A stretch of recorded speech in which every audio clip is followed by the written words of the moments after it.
day students. In this video lecture we are going to see the next important category of clustering methods, that is the agglomerative hierarchical clustering. So in the previous video lectures we have already seen what do you mean by hierarchical clustering. It is like we begin with the singleton clusters, go on merging the two closely related cluster, and we end up in a one cluster, or we may start with the one cluster, go on dividing into multiple clusters. So those two are the basic approaches in the hierarchical clustering. uh, Generally we call it as agglomerative and divisive. uh, divisive. So agglomerative means you start with the points as individual clusters, and at each step merge the closest pair of clusters. This requires defining a notion of the cluster proximity, which we will be doing in this video and in the later lectures also. And in the divisive or divisive method, we are going to start with one all inclusive cluster, then at each step you split a cluster until only singleton clusters of individual points remain. So as far as our syllabus is concerned, we will concentrate on agglomerative part. We will not focus on the divisive part. So hierarchical clustering is often displayed graphically using a tree-like diagram called a dendrogram, which displays both the cluster subcluster relationship and the order in which clusters were merged, that is agglomerative view, or split for the divisive view.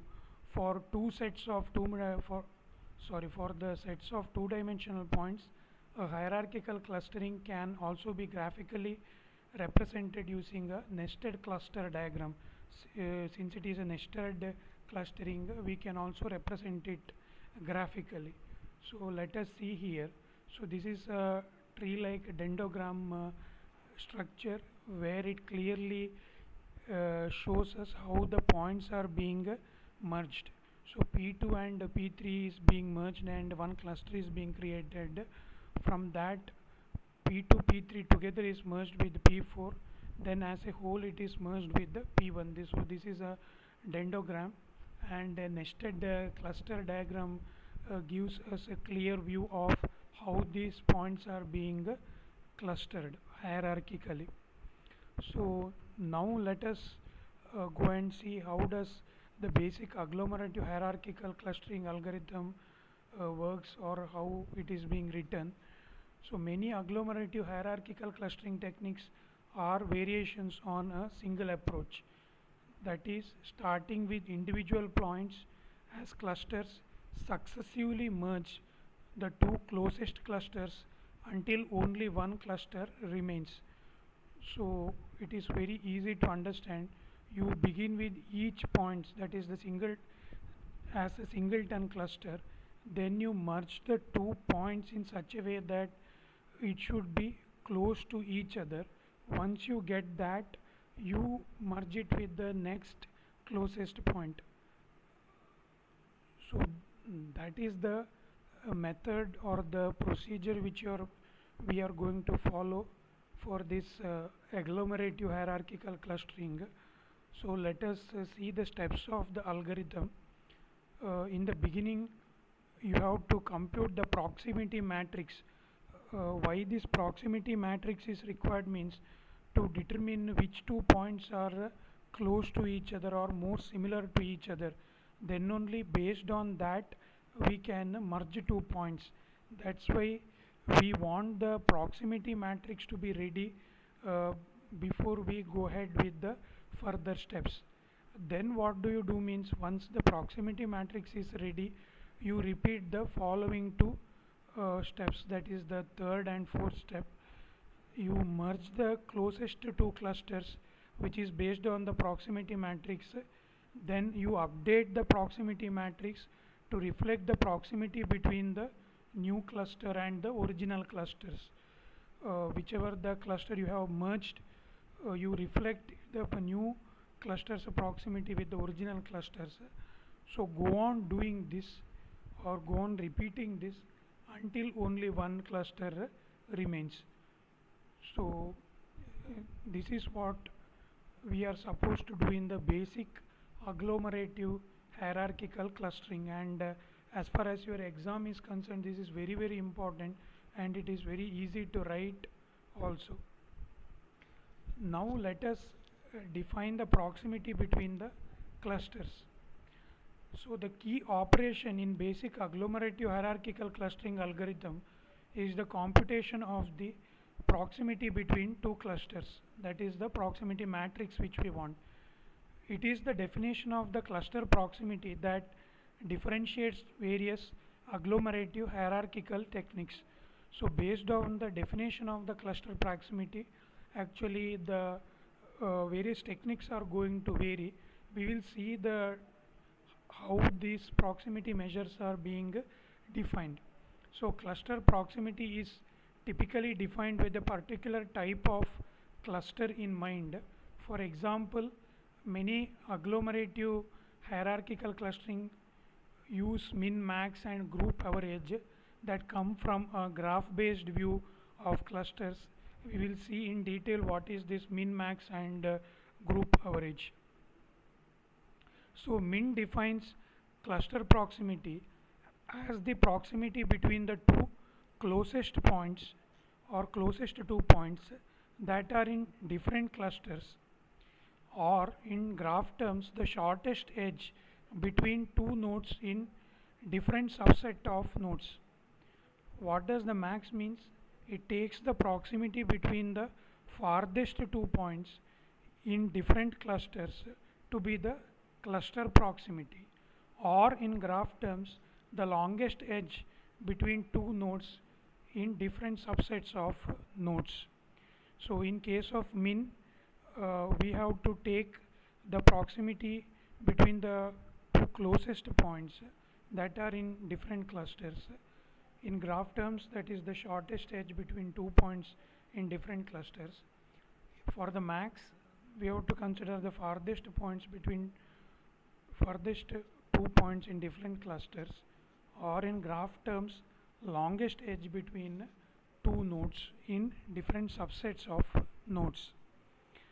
If our proximities are distances, then the names min and max are short and suggestive. The reason is we are computing in terms of distance, but we usually prefer to use the alternative names, that is the single link, complete link. The reason for that is we are going to measure the similarities, that is higher the values, closer the points, and more the similarities. It is the opposite of the distance. Shortest distance means more similarity, higher the value. Longer the distance, less similarity, so lesser value of the similarity. So in that way we have to understand. Group average technique defines cluster proximity to be the average pairwise proximities of all pairs of points from different clusters. Here we are going to take the average of the distance or proximity between pair of points from the different clusters. So this is how we can depict that min, that is the single link, max, complete link, group average. Next we will see what is the time and space complexity required for basic agglomerative hierarchical clustering. So as we know, in the agglomerative hierarchical clustering, calculation of the proximity matrix itself is very relevant and very much required. That's why the storage area is taken by the proximity matrix itself. That is 1/2 of the m square proximities, where m is the number of data points or the data records. Why we have got half means we have assumed that proximity matrix is symmetric. If the matrix is symmetric, the values above the diagonal and below the diagonal, if you overlap, then they will be or superimpose on each other, then they will be same. That's why whatever the calculation you have done for the uh, upper part of the diagonal is relevant for the lower part of the diagonal. That's why we can write it as half m square proximities. If it is non-symmetric, then half doesn't have much relevance over there. The space needed to keep track of the clusters is proportional to the number of clusters, which is m minus 1, excluding the singleton clusters, because initially we uh, begin with the singleton clusters, then we go on merging for the agglomerative clustering. Hence the total space complexity is big O of m square, that is the m into m proximity matrix. We are going to have the value stored in that matrix. And analysis of basic agglomerative clustering algorithm is straightforward with respect to the computational complexity also. The reason is, again, the time complexity required is also big O of m square. The reason is we are having m into m matrix. Once the proximity is calculated, we are going to see which is the closest value, then we are going to merge. That is what we are going to describe here. That is, after that step there are m minus 1 iterations involving the steps 3 and 4, because there are m clusters at the start and 2 clusters are merged during each iteration. That's why space complexity involves of computation of this proximity matrix and further m minus 1 iterations, which involves merging of the closely related or similar looking clusters.